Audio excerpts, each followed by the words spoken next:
Hi, welcome to Business Influencers. I'm your host, Chris Salem. Hope everyone is having a great week. We are so excited. If you are new to our show, you found us here at the talradio.org platform. Again, you can listen to a wide variety of different podcasts, not only in English, but also in Hindi, as well as other dialects of India, in terms of the types of content that you would like to see and that will nurture you both on a personal and professional level. Here at Business Influencers, we've been around for almost 4 years, serving the business community in terms of how to take your level of influence to the next level, not only on an individual, but also on a business level, because it's all about the people you impact and the value that you provide. So if you'd like to check out our show, not only here on Tal Radio, but you could also listen to the show on Apple, Spotify, as well as our YouTube, our video portion of the show on our YouTube channel at Business Influencers Tal Radio. So feel free to make sure you subscribe there. And again, we want to give a big shout out to all of our existing listeners that have been with us since day one. We are here because of you in delivering content from subject matter experts to help elevate you to that next level. Today's show is being brought to you today by Alumni Direct. Alumni Direct is a social media community platform dedicated to bringing alumni together from all different generational types and an opportunity to meet new people for the first time. Now, it is a membership program taking out all the noise out of social media. You get to generate genuine, authentic relationships with the people you choose to interact with. If you'd like some more information about Alumni Direct, check them out at alumnidirect.com. That's alumnidirect.com. Well, we have an exciting show for you today. We're going to be talking about executive abundance, and this happens to be also a book out that you're going to be able to get your hands on.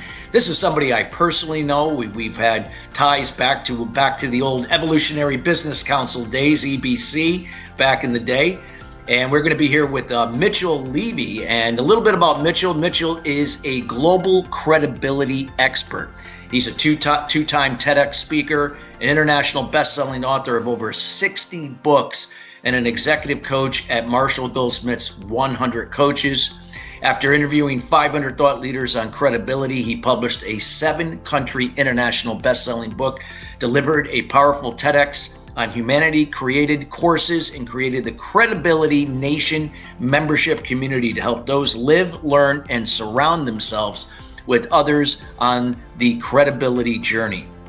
He's an accomplished entrepreneur who has created 20 businesses in Silicon Valley, including 4 publishing companies that have published over 750 books. He provided strategic consulting to hundreds of companies and has been on the chairman of a board of a NASDAQ-listed company.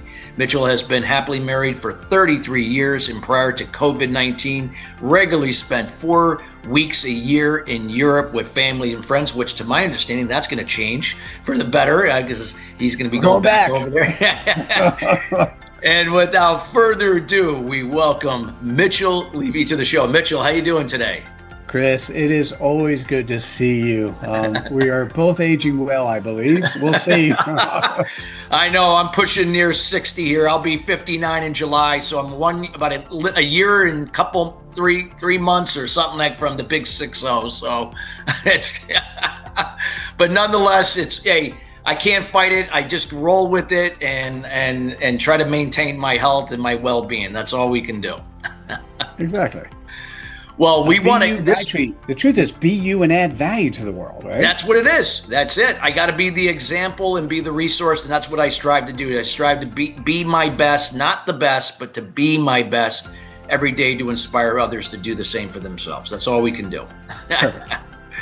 I know you got a book out, Executive Abundance, and I kind of want to talk a little bit about the concept behind that, maybe a little bit of the backstory, what led you up to putting that book out and why that is relevant today for executives more than ever. So anything you could share from what went into that from your perspective, if there's anything personal about that, we'd love to hear that if you could share that here with our audience here.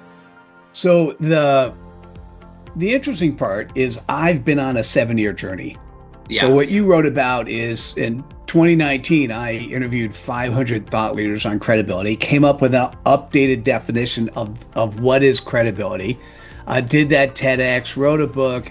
It really did quite well at the stuff I did. I was going to show this in the background as I talk. So here's the updated definition of credibility, the quality which you're trusted, known, and liked. And what happened, I created a business, ran it for 3.5 years. It was a nice 6-figure business, and it wasn't a change the world business. My TEDx that came out of the interviews was focused on, it's called We Are Losing Our Humanity, and I'm tired of watching it happen. I thought, I got to do better. I unlocked a superpower during the interviews. My superpower, we've talked about this before, is clarity. I could sit with any company, any human, and it's a formula, which I've written about in Executive Abundance. It's a formula that allows one to articulate where they're executing on their purpose in 3 to 9 words. Right? Also, very powerful, very cool. I did that for a year. And then I had a very interesting sort of aha type moment where I recognized something really important. I had spent a year doing interviews on credibility, 3.5 years on the credibility business, 1 year on a clarity business when I focused on clarity. And what I recognized is that clarity and credibility, as important as those are things that people need. Those are not things that people want. Yeah, big difference.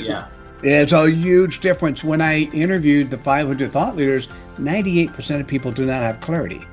Now, they need it, but they've been successful without it. So they either think they have it or they think they don't need it. And so anyhow, what I ended up thinking about, I had entered sometime around that time a PhD program.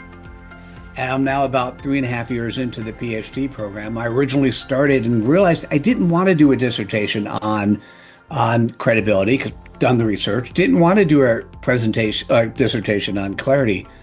But all of a sudden, when I had this aha moment, when I had this, hey, wait, we need clarity and credibility. What else do we actually need? And all of a sudden, I recognized that credibility, clarity was part of a bigger picture. And so the first thing I did, and this is really the way I work, is I was able to sign myself up to do a keynote.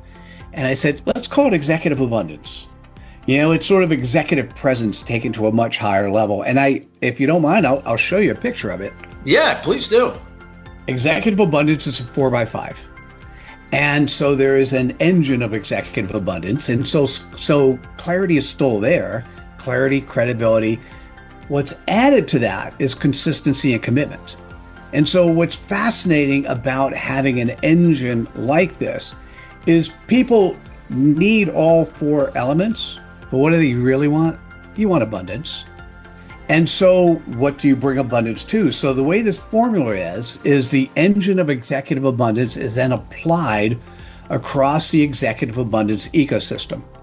And so this is what, Chris, is really important. So I'll say this once and then I'll get off the screen. The 5 stakeholders are family and self, employees, customers, investors, and community. But let's break it down a little bit bigger. The biggest problem, and what I did my dissertation on, is sustaining coherence for executives in times of short-term pressure. So a better way to think about it is we all own this disease called short-termism. And that is because of quarterly financial results, because of incentive structures, because of governance. We're focused on, well, what are we going to do this quarter? How do we make sure we make this quarter's numbers? We're not only not thinking about next quarter, we're not thinking about next year or years down the road. So that has affected a lot of society. Yeah. And so as a result of that, the focus on just thinking about investors. So I sat on the board of a public firm for 9 years. Every decision I made was made through the lens of, will our investors be happy this quarter? Yeah. Right. So what I did is said, hey, what's bigger? What's more important? We had a teeny conversation about age at the beginning. The most important stakeholder, think about it, is yourself and your family. Yeah. If you're coming to work and things are, if you have a problem, that's going to affect you as a leader. Oh, yeah. Right? What comes next? Empowering employees. If you empower your employees, your second stakeholder group, what are they going to do? They're going to take care of your customers. You take care of your customers, your third stakeholder group, what are they going to do? They're going to take care of your investors. Now notice, investors are purposely number 4, not 1. And then we do all that within a wider ecosystem, a wider community. And so it's the physical and virtual community that we deal with. And both the engine and the ecosystem are, this is academic terms, they are ordered and interdependent. So if you lose one in any area, it starts, decoupling everything. And so I needed to first, once I got the vision of the bigger piece, so this is my 7-year journey. Once I got a picture of the bigger piece, I needed to academically be able to talk about it. Does this make sense? Are we talking about it? Does the world talk about this? This is something we know.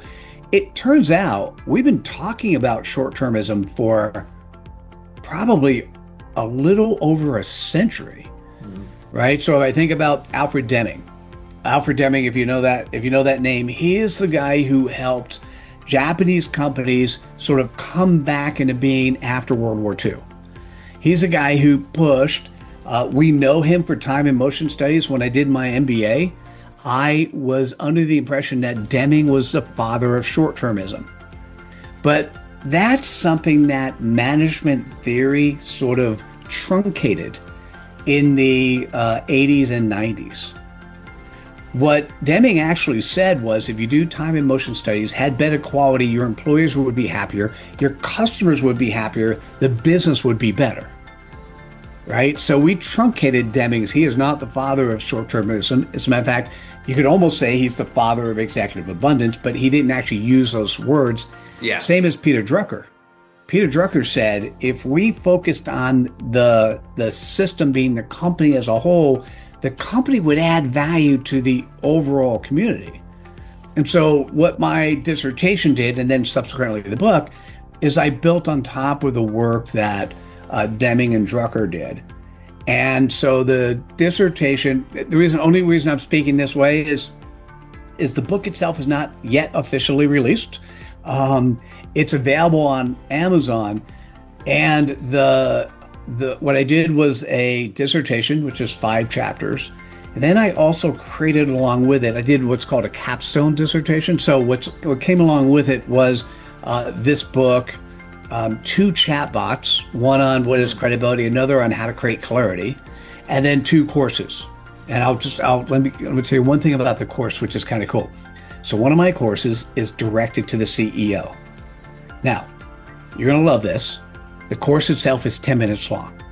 Oh, wow. Right? 'Cause, well, what I learned as an executive coach is I can't teach any CEO anything, right? Chris, you know that. You can't teach any CEO anything, period. No. But what you could do is you could paint a framework for the CEO. And so what the 10-minute course does is it reminds them what the framework of executive abundance is. And the most important thing they could do is act within the framework and empower their executive staff to be the ones that are deploying that. That's what the 10-minute course does. Wow, that's great. And is that something on the 10-minute course? Is it software based, or do they have access to a back office for that? It's online. Online, got it. Okay. It's online. Yeah, it's a function. I reference it in the book. I reference it in the dissertation. It's that one actually I charge for. The chatbots I'm putting out in the public domain. Got it. Well, we'll make sure that information will be in the show notes. If you'd like to have that in there, we'll make sure that we would love that. Yeah, thank you. Have that everything for everybody to access there. I love it. So when it comes to executive abundance, you gave a nice little overview of the backstory here, and in terms of people listening, like what you talked about in the intro here, why this is going to be so important, not even more so in this environment that we operate, both on a business level and personal level. Let's do the big picture macroeconomic view, and then we'll drive personally. Okay, so macroeconomic view. Here's the thing. We have been taught to focus on optimizing employee productivity. And once again, we think that came about from Alfred Deming. With AI, with robotics, what we can actually see now is the most optimal form of employee productivity is no employees at all. So if you have employee lists or very small number of employees companies, which is what many companies are doing. You're seeing it in the headlines, you're seeing it in the firings. Many companies are doing that. What happens when all companies are relatively successful? Now you have a bunch of past employees who are not employed, who are not making money. And what is our economy structured on? Consumerism and buying things. So we continue down this road, we break society. Okay, put that aside. That's macroeconomic. That doesn't happen in the market. Okay. A different way to think about it are the people who are you're CEO of a company, you're super successful, you've made a lot of money, you're doing really well, and you know there's something missing. Or you've made a lot of profit quarter over quarter, and your spouse goes, so what about your employees? And you know deep down there's something wrong. What executive abundance does is gives an opportunity for the CEO, for the boards, for the companies to actually say, you know what, life is more than just making money. Life is about being a servant leader and adding value to the employee base. We still have an employee base. Life is about adding value to customers. Now, many companies say those words, but they don't mean those words because that's not how their systems are structured. Yeah. Otherwise, you wouldn't get Gallup polls with horrible employee engagement scores or yucky customer sat scores. Right? So true. So what executive abundance says is, hey, it's more than just making money. Let's do these other things and also make money. Wow, I love it. Love it. I hope everybody's letting that sink in. So some great insights that you shared here and about, this concept of executive abundance. Now, when we look at this, is this something that when people hear executive, they might automatically assume, is that a CEO? Is that a senior level position? It doesn't matter, right? It's regardless of title in this case. Dude, it's a great, I love that question, right? It's so funny. For a long time, I spent so many of my years focused on thought leadership. You and I both spent time. Oh, yeah. Right? I've had people go to me and says, I could never be a thought leader. And I go, how come? They go, well, because I'm not a leader. And I go, well, do you have, you run a department? Do you have people who follow you? Yeah. Do they listen to you? Yeah. Well, guess what? You're a thought leader. Yeah. Really? So, yes.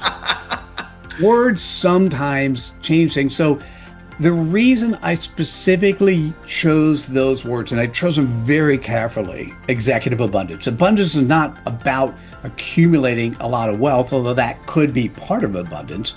Abundance is about bringing value to those around you. And the reason for executive is if on the macroeconomic level, we are moving towards extinction, or let's say chaos, because if we really continue down this road, that's okay. By the way, keep that in there, right? If we continue down this road and it doesn't work, we now don't have an economy that works. Well, what happens? And across the world, there are many different countries that are going to suffer and not figure out what's next. So what I needed to go to the place where there's money. Right now, today, CEOs, boards have the ability to change. They have the ability to look at the future and go, you know what? I maybe will make a teeny bit less money, but we're going to provide so much value for so many more lives. And I needed to put a framework in place for that. And so the executive abundance, particularly the engine, is I'm going to talk academic for a second. It is interdependent set of components that can be used by organizations. And that is the operating system. One of the biggest problems I found in my research is that there's these what's called normative frameworks, social capitalism, purpose-driven companies, B Corps. There are many companies and many approaches out there, stakeholder capitalism. There are many frameworks out there that they talk about. The reason they're called normative is they talk about what should happen. We should do these things, but they don't provide a operating model, a framework to deliver that.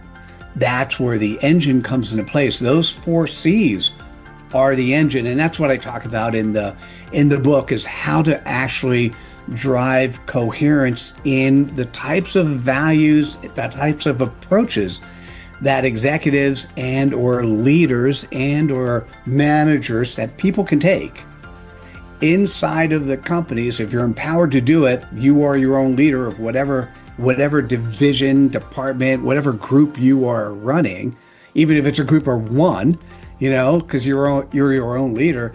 It's what should we be doing to not just do the right things, but do the right things by ourselves and by the company.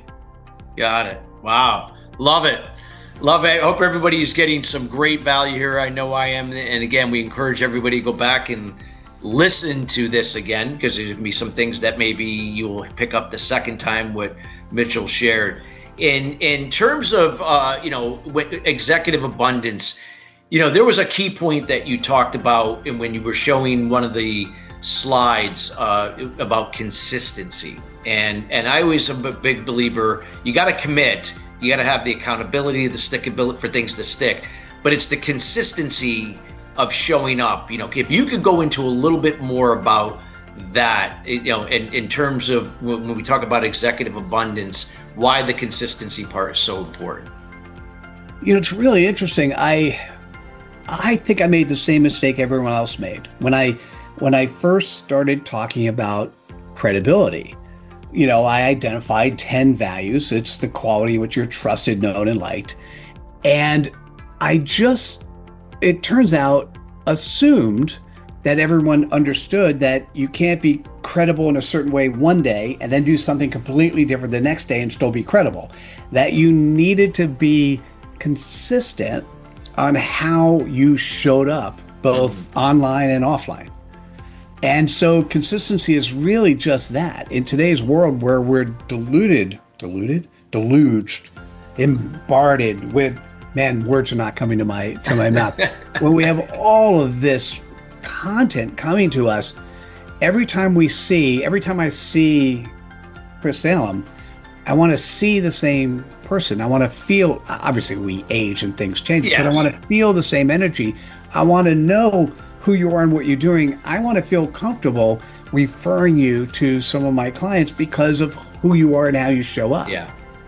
Right? Yeah. In today's world where there's so much competition, the best thing we can have is a referral partner go, hey, listen, you need to talk to this person, or you need to buy this product, or you have a problem, this will solve that. And you want that from someone who's already exposed to you. Well, how do they do that? How do they get exposed? They get exposed through a consistent set of messages, actions, and approaches that are continually reinforced. And the consistency part of it is you show up the same way online and offline.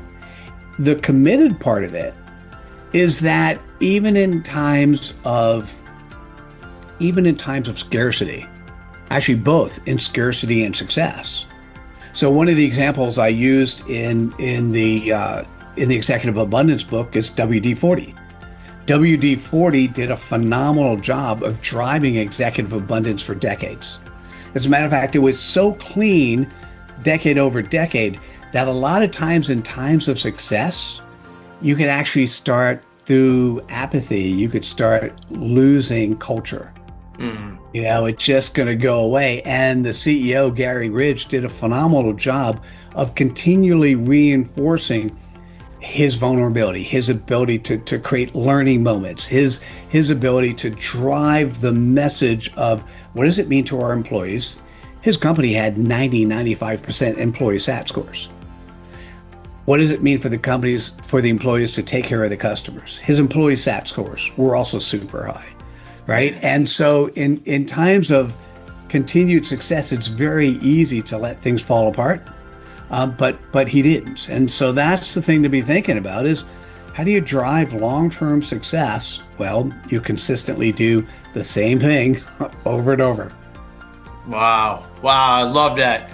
Great information. And I know, Mitchell, as we're getting towards the end of the show, I want to make sure we have time to have people get to know you a little better. But before we do it, if there's anything that you would like to share in a minute that connects the dots of everything. I know you only touched the tip of the iceberg with executive abundance and credibility, but anything that kind of connect the dots to kind of put everything together to give the listeners a call of action for those next steps. So many things ran through my mind as you were talking, and let me give you one, given how this conversation is and given who this audience is. At some point in time, if you had a good mom or a good grandma, they told you how to be and how to act and who you should be and how you should show up as a servant leader to others. And then you enter the business world and you threw all those things aside because they weren't relevant. Guess what? They are relevant and we need to be there. And that's your job. If you're leading more than one person or even just leading yourself, you can follow what mom and grandma told you to do and have a good life. Love it. Great wisdom, great advice. I want to first, before you let the people know where to get into contact with you, first of all, we want to thank you for taking time out of your schedule to be with us here, not only for myself, but the rest of the team here at TEL Radio, including those for the Touch of Life Foundation. What is the best way the audience can get in touch with you? What are you up to and anything you'd like to share or provide them? Go to mitchelllevy.com. That's mitchellllevy.com. You'll see the things that I actually do there. I've got a number of different public-facing programs. One of my most recent for executives who have management team they don't like is an executive presence accelerator. So you got somebody on your team who may have come to a board meeting and not shown up well. I will guarantee between one board meeting and the next, you'll see marked improvement. All right. So, but all of those are available at mitchellllevy.com, including getting time on my calendar. Well, we will make sure, Mitchell, that all of that will be in the show notes. We highly encourage everybody here to connect with Mitchell on his website. Take advantage of the things that he is providing here. Also connect with them on LinkedIn as well. And if for any reason you reach out to us, we will make sure to connect you directly to him from our source as well. So we can highly encourage everybody to go back, listen to this episode again for a lot of golden nuggets, and please do share this show with other people that you care about that's interested in taking their business and personal life to the next level through the power of influence. Till then, everybody, have a great rest of your week. We will be here next week at the same date and time as always, as we are a weekly podcast episode here at TEL Radio. And we want to thank everybody again for taking time to be with us here today. Till then, everybody, have a great rest of your week and take care.